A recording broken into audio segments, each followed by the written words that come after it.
كمي توعلو تخاتتلتي مدبات ماكل جولجول سبورت نلومي قدام 23 قنبت قدام يزور تحس علتاو زيناتات سبورت حيزنا تقربنا لنا مكتتالكم بأخبارات نعدم. بوليس كتما لندن كم زقمتو لعلي 1,000,000 دقفت أرسنال نسنبت 31 قنبت 2026 أب قدناتات كتما لندن كركب يوم كبل قليسهم زدما إزي زي انترا بسيحو بوقعي أب تاريخ كتما لندن تزعابي نعوت سلفي كخونيوم بوليس كم زحبرو لعلى عاقن صوت نخيفتر بغتا مس ستاديوم امريتس زداو بوتاتا اب قصر 7 صنع قدب كبرو اليوم بتوساخي اب قربا كبابيتات زنبرو 7 ادراشا غزوم زري مللي مننت حيزون كوصو بسبب سلطان كنغرم يم ارسنال قدمتا مشت 30 قنبت اب بودابست اب زكايد فصامي چامبيونز ليغ اوروبا باريس سنت جيرمان تراس عراتا اتا غانتا بحساب كلته وناچو كصمبلن تراكيلات سلفي زياده كعبي اليوم أرسنال بقصراو حساب وانجا بريمير ليج ب10 تشعات قنبت بمعوات نعسران كلتن عامتات السنحة التاريخاو دركي أبقعيوم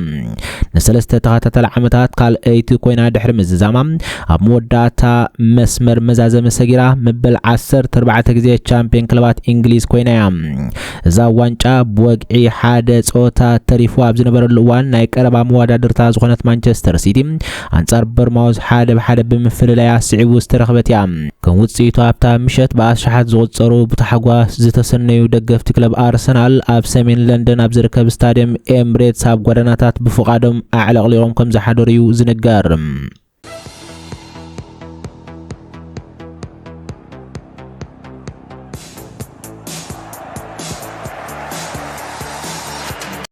انجليزاويت كلب تشيلسي نارجنتيناوي اكافافلي فالنتين باركو كاب ستراتسبرغ نمفرام سممع كم زفصمت هيرويغو فابريزيو رومان حبيروم እዚ ስምምዕ ዝወድ 21 ዓመት ተጻዋታይ ኣብ ፍራንሳ ኣዝዩ ዝድነቕ ምዕባለ ዘመዝገበሉ ዓመት ስፖርት ምሕላፉ ስዒቡ ዝተገብረ እዩ ከም ዝፍለጥ ክለባት ቸልሲን ስትራስበርግን ኣብ ትሕቲ ናይ ሓባር ወናን ጉጅለ ብሎኮዝ ውነና ክለባት ብምዃነን እቲ ውሽጣዊ ዝርርብ ዘይገለጸ ገሚቶ ኻይዱ ባርኮ ድማ ድሮን ነዊሕ እዋን ዝጸንሕ ና 6 ዓመት ውዕል ብውልቃዊ ውዕላት ሳምዒ ከም ዘሎን ደገጋንቱ ኣብ ስትራስበርግ ብግልጺ ተፋኒ ይርከብ እቲ ምስጋር ካብ ሓደ ሰነ 2026 بوقعي كغلصيوم اتي فلما كاب ارجنتيناويت كلب بوكا جونيورس نا برايتن كفرمن كلو كم ناي صقام تخلخلاي كوينو استساغر باركوم نا فرنساويت كلب ستراتسبرغ بمخاد اب تحت سلطان تا كلبن تشيلسي نبر ليام روزينير نا دايناميك ناي ماكلا كافالي بمقيار بعوت كم عبل ترايوم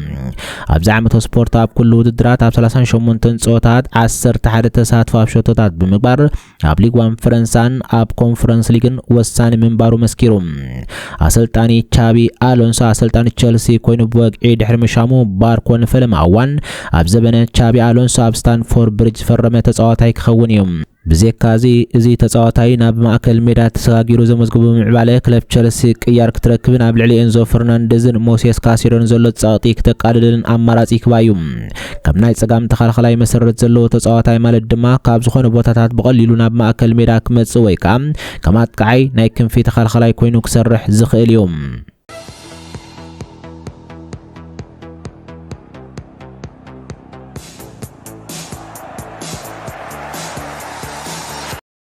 اسلطان ديفيد مويس نحجا اسلطان كلب ايفرتون بتزاوار من قدين كلوب نبر ويستام يونايتد موداتا صوتان زعمت سبورت كا بريمير ليج كيتورد كدحنا يخيليوم ابزوان زبا اسلطان نونو اسباريتو سانتو تعلم زلا ويستام يونايتد ابزبا مورال تقميطا مبل 18 درجه حساب بملام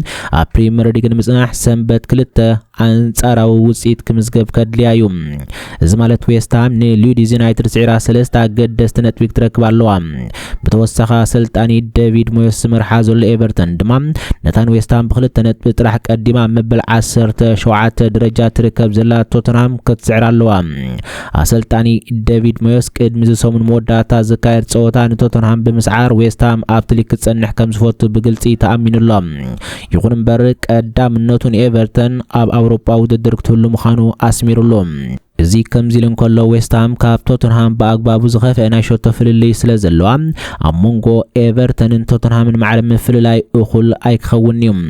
ናይ ኤቨርተን ናታን ዓወት ጥራሕ እዩ ንሃመርስ ናይ ህይወት መንገዲ ዝባ ከምዚ ዝከር ኤቨርተን ብተዘዋዋሪ መንገድን አርሰናል ዋንጫ ፕሪሚየር ሊግ ተዓትር ከም ዝገበረታ ዝርሳዕ ኣይኮነን ምክንያቱ ንማንቸስተር ሲቲ 3-3 ከተውፃእ ምኻላ መንገዲ አሰልጣኒ ፔፕ ጓርዲዮላ ፀይቃቶ እያ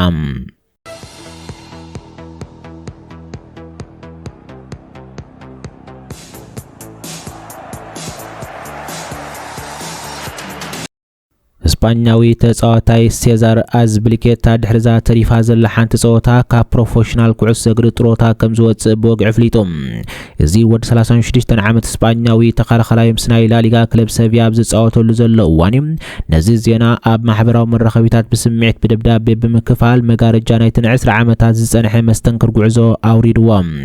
ብደገፍቲ ዴቭ ዝብል ሳጓዝ ተዋህቦ አዝብሊኬታ ሓደ ካብቶም ዕውታትን ክቡራትን ተኸላኸልቲ ወለዱ ኮይኑ ጥሮታ ይወጽእ ምህላው ዝካሓድ ኣይኮነን ኣብ ቸልሲ ካብ 2012 ክሳብ 2023 ዝነበረ 11 ታሪኻዊ ዓመታት ዝሕለፈ አዝብሊኬታ 508 ጸወታታት ኣካይዱ እዚ ድማ ኣብ ታሪኽ እታ ክለብ ካብ ዝኾነ እንግሊዛዊ ዘይኮነ ተጻዋታይ ዝበዝሐ ጸወታታት ብምክያድ ታሪኽ ሰኒድ እዩ ኣብ ታሪኽ ቸልሲ ኣብ ነፍሲ ወከፍ ዝተመዝገበ ዓወት ዓበይቲ ዋናጩ ዝዓተረ ፈላማይ ተጻዋታይ ዝኾነ አዝብሊኬታ ሓለቓ ጋንታ ኮይኑ ኣብ 2021 ቻምፒየንስ ሊግ ኣውሮፓ ከም ዘለዓለ ኣይርስዓን እዚ አይሮን ማን ወይ ከዓ ሓፂን ሰብኣይ ተባሂሉ ዝፍለጥ ተጻዋታይ ቸልሲ ነበር ብሰንኪ ማህረምቲ ሳሕቲ ካብ ጸወታታት ክእለን ኩሉ ኣብ ነፍሲ ወከፍ ደቂቕ ኣብ ፕሪሚየር ሊግ ዝተዓወተሉ ዓመተ ስፖርት ግን ሓንሳብ ይጻወት ነይሩ እዩ ኣብ 3 ዋንጫ ዓለምን ዩሮ 2016 ንሃገሩ ወኪሉ ዝተሳተፈ ሴዛር ምስ ሃገራዊት ጋንታ እስፓኛ 44 ጸወታታት ኣካይዱ እዩ ብዘካዚ ኣብ ውሽጢ 10 ዓመታት ምስ ክለባት ኦሳስና ማርሴ ቸልሲ አትሌቲኮ ማድሪድ ሰቪያ ዝተጻወተ አዝብሊኬታ ንምማን ዘጸግም ዓበይት ዋናጮን ሜዳልያታትን ኣኻኺቡ እዩ ኣብ ቸልሲ 2 ዋንጫ ፕሪሚየር ሊግ ሓንቲ ዋንጫ ቻምፒየንስ ሊግ ኣውሮፓ 2 ዋንጫ ዩሮፓ ሊግ ሓንቲ ዋንጫ ኤፍኤ ካፕ ሓንቲ ዋንጫ ኮረባ ካፕ ሓንቲ ሱፐር ካፕ ሓንቲ ዋንጫ ዓለም ክለባት ፊፋ ክዕወት እንከሎ ምስ ማርሴ ድማ 2 ዋንጫ ፈረንሳ ሊግ ሓንቲ ዋንጫ ሱፐር ካፕ ፈረንሳ تعويتم አዝብሊኬታ ኣብ ናይ ስንብታ መደሩ ንኩዕሶ እግሪ ዘለዎ ክብሪ ብምግላጽ ዓሚቕ ምስጋና ብምቕራብ እቲ ሞያ ከም ናይ ሓባር ስራሕ መስዋዕቲ ትሕትና ምክባር ዝኣመሰሉ ቀንዲ ክብርታት ከም ዝምሃሩ ገሊጹ ድሕሪ ሜዳ ዝመጽእ ናይ ህይወት ጉዕዞ ንምድላው ኣብ ዝቐርበሉ ዘሎ እዋን ድማ ናይ ስንብታ ደብዳቤ መጽሓፍ ሓደ ካብቲ ክገብሮ ዝነበሮ ከበድቲ ነገራት ምዃኑ ኣስተብሂሉ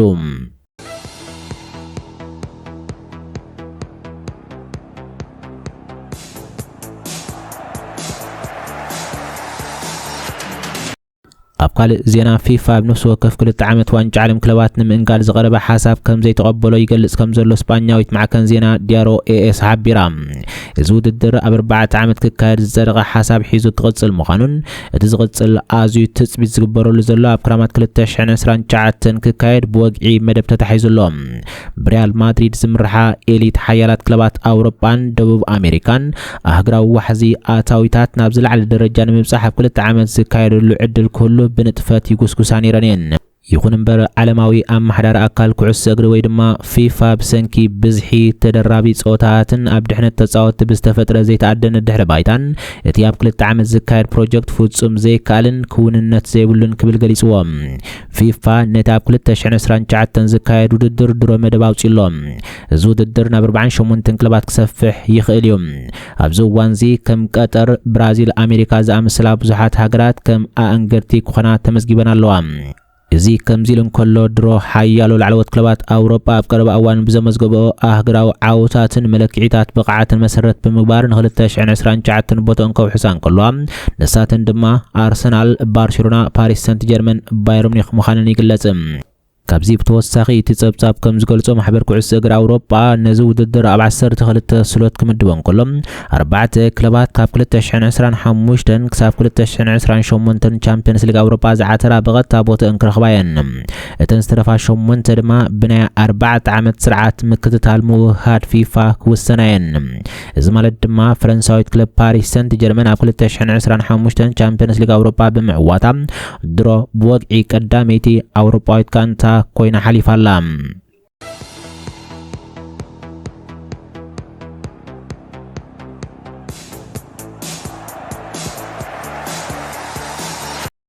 ስፓኛዊት ክለብ አትሌቲኮ ማድሪድ ነትውዕሉ ዛዚማ ብዝክራማት ዝፋኑ አከፋፋሊ እንግሊዛዊት ክለብ ማንቸስተር ሲቲ በርናንዶ ሲልቫን ምፍራም አፖል ፖዚሽን በምህላዋ ኢጣሊያዊት ክለብ ጁቬንቱስ ከቢድ ጽፊት ገጢሙዋ እዚ ወድ 31 ዓመት ፖርቹጋላዊ አህግራው ተጻዋታይ ናብ ሜትሮፖሊታኖ መጋዓዝ ቀዳምነት በመሃብ ኣብ ስፓኛ አውዒ ክሊማ ክነብርን ክጻወትን ንጹር ምርጫ ከም ዘለዎ ገሊጹሎ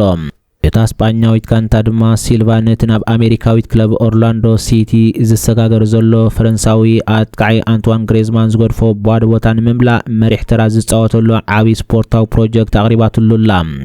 ሲልቫ 30 ሰነ ከም ነጻ ተጻዋታይ ካብ ስታዲየም ኢታድ ስለዝወጽ አትሌቲኮ ማድሪድ ነቲ ዕቁብ ናይ መሳገር ክፍሊት ተጠቂማ አታው ዘሎ ናይ ውዕል ፕሮፖዛል ንምውዳብ ትሰርሐላ ብዘካዙን ሲልቫ ሓደ ካብቶም ዝለዓለ አታዊታት ዝረኽቡ ተጻወት እታ ክለብ ንምግባሩ ብዙሕ ናይ ምፍራም ቦናስ ክትገብረሉ መዲባላ አሰልጣኒ ክለብ ጁቬንቱስ ሉቺያኖ ስፓሌቲ ቦጎኑ ሲልቫ ቀጣው ውልቃው ርክብ ብምግባር እታ ክለብ ኣብ ሓደ ዓመት ስፖርት ክሳብ 8 ሚሊዮን ዩሮ ዝግመት ናይ ብዙሕ ዓመታት ውዕል አቅሪባትሉ ነይራ ይኹን እምበር ቢያንኮሪ ኣብ ሲሪያ ኢጣልያ ናብ ሻርሻይ ደረጃ ድሕሪ ምውራዳ ከቢድ ናይ ክውንነት ሓደጋ ኣጋጢሙ ኣሎ ናብ ቻምፒየንስ ሊግ ኣውሮፓ ናይ ምሕላፍ ተኽእላ ኣዝዩ ጸቢብ ይኸውን ብምህላው ድማ ጁቬንቱስ ምስ ወኪል ሲልቫ ጆርጅ መንደስ ዘቕረቦ ቁልቁል ዝኣፉ ከቢድ ፋይናንሳዊ ፓኬጅን ጠለባት ኮሚሽንን ብዝጥዕም መንገዲ ክትመዓራረዮ ኣይትኽእልን እያ እዚ ከምዚልን ከሎ ድማ ሲልቫ ንነዊሕ እዋን ምስ ባርሴሎና ናይ ምጽዋት ድሌት ኣሕዲሩ ጸኒሑ እዩ እንተኾነ ግን ክለብ ባርሴሎና ቀጻሊ ናይ ባጀትን ደሞዝን ደረት ስለ ዘለዋ ውሕስነት ክትቦ ይከኣልን እዩ ሲልቫ ናብ ናይ ቁልዕነት ክለቡ በንፊካ ብቕጽበት ብስምዒት ክምለስ ከም ዘይክእል ብግልጺ ብምግላጽ ኣብ ኩንዶም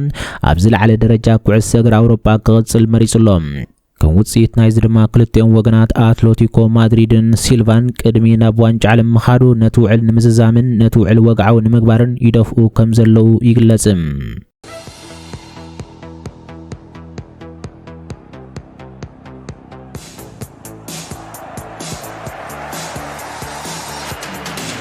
ኣብ መወዳእታ አሰልጣን እንግሊዝ ቶማስ ቱከል ንፎደን ፓልመር ማጓየር ጊብስ ዋይት ጃረድ ቦወን ካብ ዋንጫ ዓለም ክገድፎም ምውሳኑ መዛረቢ ኮይኑ ዘሎ ርእስቲ እዩ ካብ 26 ኣዝዮም ንፉዓት ውልቀ ሰባት ተሃገር ካብ ምእካብ ንላዕሊ ንሓንቲ ውህድቲ ጋንታ ንምህናጽ ቀዳምነት ስለ ዝሃበ ምዃኑ ድማ ይገልጽ እዚ ጀርመናዊ አሰልጣኒ ኣብ ወግዓው መግለጺኡ ዝናን ኮንቱ ከም ዝቁጸር ብምስማር ነፍሶም ዘይፈቱ ተጻወቲ ፍሉይ ተርኦም ሙሉእ ብምሉእ ብተወፋይነት ክጻወቱ ከም ዝኽእሉ ኣነጺሩ ፊል ፎደን ምስ ኮል ፓልመር ክልቲኦም ተጻወቲ ብሕጽረት ውልቃዊ ብቕዓት ከም ዝተሃሱን ከም ተብዝሓለፈ ዓመታት ዝነበሮም ብቕዓት ኣብ ማንቸስተር ሲቲን ቸልሲን ጽልዋ ከም ዘይነበሮም ብቐጥታ አመልኪቱ እታ አሰልጣኒ ብግልጽ ብዝሃቦ መግለጺ ፎደንን ፓልመርን ኣብ ቀረባ እዋን ኣብ ዝነበረ ግጥማት ምስ እንግሊዝ ብዘይ ተለዋወጠ መንገዲ ቦቶም ከረጋግጽዎ ከም ዘይከኣሉን እዚ ድማ ኣብ ካልኦት ልዑል ብቕዓት ዘሎ ማጥቃዕቲ ኣካፋፈልቲ ከም ዝወደቀ ገሊጾም ብዘካዚ ኣብ መንበር ኮፍ ንምባል ጥራሕ ዓበይቲ ኣስማት ዘለዎም ተጻወቲ ምምጻእ ኣገዳሲ ከም ዘይኮነን ነታ ጋንታ ዘይምችእትን ዘይሕጉስትን ከም ዝገብራ ብምሕባር ፎደን ቀጻሊ ጸገማት ማህረምቲ የሳቅዮ ምህላው ክዕርፍን ክሓውን ጠሊቦም ተኸላኸላይ ማንቸስተር ዩናይትድ ሃሪ ማጓየርን ብሰንኪ ናይ ማህረምቲ ጸገም ካብ ብዙሕ ናይ ሃገራዊ ጸወታት ክስዕብ ምግዳዱ እቲ ኣሰልጣኒ ዝደልዮ ጽልዋ ኣብ ሜዳ ከረጋግጽ ኣይከኣለን እዛ አሰልጣኒ ንመስመር ምክልኻል ንምጽናዕ ዝያዳ ንጡፋት ኣካላዊ ብቕዓት ዘለዎም ኣማራጺታት ብምምራጽ ብዝሒ ኣብ ሰለስተ ዝሓለፈ መጻሪ ኣብ ዝነበሩ ተጻወቲ ተጸጊዕሎም ካብዚ ቀጺሉ ቶማስ ቱከል ዌስትሃም ኣብ ፕሪሚየር ሊግ ዘመዝገበቶ ከቢድን ኣዕናውን ጉዕዞ ካብ ፕሪሚየር ሊግ ክትወርድ ኣብ ኣፍ ደገ ብምህላዋ ንናህሪ ተጻዋታይታ ክለብ ጃረድ ቦወን በኣሉታ ከም ዝጸለወ ገሊጹ እታ አሰልጣኒ ኣብቲ ቦታ ተጻዋታይ ኣርሰናል ኖኒ ማዱኬ ክጥቀመሉ መሪጹሎም ማዱኬ ከም ተቐያሪ ተጻዋታይ ኮይኑ ኣትዩ ንመስመራት ምክልኻል ናይ ምዝራግ ፍሉይ ክእለት ከም ዘለዎ ድማ ጠቒሱ ሞርጋን ጊብስ ዋይት ዋላ እኳ ኖቲንጋም ፎረስት 14 ሾቶታት ዘመዝገበሉ ፍሉይ ውልቃዊ ዓመት ስፖርት ይሕልፍ እንተሃለወ ምስ ፍሉይ ታክቲካዊ ቅርጺ ቶማስ ቱከል ግን ክሰማዕ ኣይከኣለን በዚ ድማ ቶማስ ቱከል ንናይ ታክቲካ ተጻወት ብምምራጽ ምስቶም ኣብ መጀመርያ ናይ ዝመጻረይ ጸወታት ሓንቲ ሾቶ ከይተመዝገቦም ብዘይገለ ጸገም ዝተዓወቱ ቀንዲ ተጻወቲ ክጣበቕ መሪጹ ንሎም 23 ጉንበት ዘዳለናዮ ዕለታዊ ዜናታት ስፖርት ነዞም ክንከታተሎም ዝጸንሕና መስሉ ነይሮም ስለምክትታልኩም ነመስግን ኣብ ዝቕጽል መደብ ባህልኡ ትሕዝቶ ክሳብ ንራኸብ ሰላም ወሰናይ እንኹሉና